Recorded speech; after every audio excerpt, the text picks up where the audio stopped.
It's late spring here in my Florida Zone 9B food forest. I've got some things ripening that I can harvest. So let me show you what's growing on.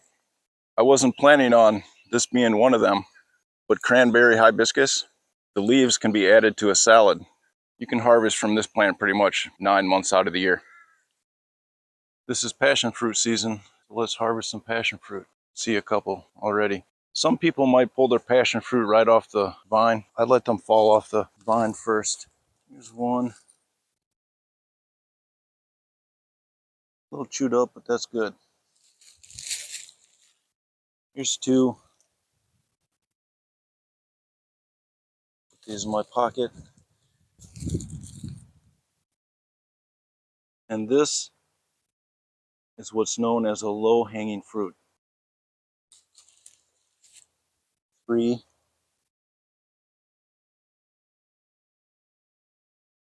Uh-oh, what's that? This is new. I haven't seen this before. Something took a bite out of it. I'll throw that back. So we got 7, and one that had a bite taken out of it. That's pretty good for the afternoon harvest. This is our passion fruit harvest over the last week or so. You'll notice some very wrinkly ones in there. Don't be afraid of those. Those are the sweet ones. Let me show you what these wrinkly ones look like. You'll notice some of them are getting kind of soft and yellow like this. You want to use them before they get too much past this stage. They could start getting moldy, and they will get moldy inside.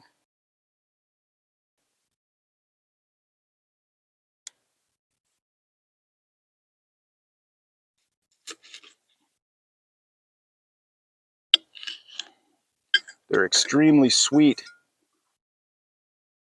when they're at this stage. They're still tart, but they're more sweet than the big, soft, round ones.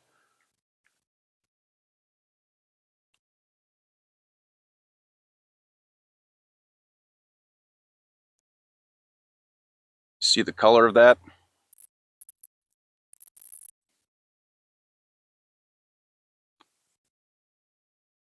Oh my God, so delicious.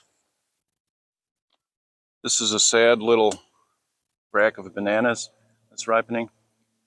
Looks like we're going to get about maybe 10 bananas out of it. It looks sad, but there's a reason for that. More about that later. Here we have some wild blueberries. They'll be ripening for another month or so. I don't get a very large harvest because the wildlife, specifically the birds, love to eat them. And they just grow wild in untamed areas of my property. I do have plans to cultivate them eventually, but I haven't done so yet. Taste test. Sweet. So good. This is a Suriname cherry tree or bush. It's been ripening for over a month now. This is the more common variety, which is grown as a landscape hedge all over Florida. A lot of people don't even realize it's edible. I do have the improved black variety, which is supposed to be more sweet. I haven't tasted that one yet. There's a mixture of ripe fruit that is still ripening, and there are flowers still forming. There should be cherries on this plant for most of the summer. I'll be able to get decent sized harvests 2-3 times a year. Most of the ripe fruit is gone for now. It's a small harvest today and probably will be for a while until the plant flushes out with the new crop. I'm just going to eat these now.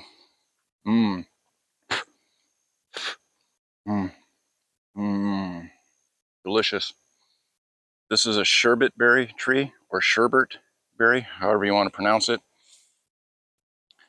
It's been producing fruit almost 10 months out of the year, which really surprises me. It's supposed to be cold sensitive, but it hasn't really been. It does drop some of its leaves, but it's still been producing. Got a couple ripe fruit.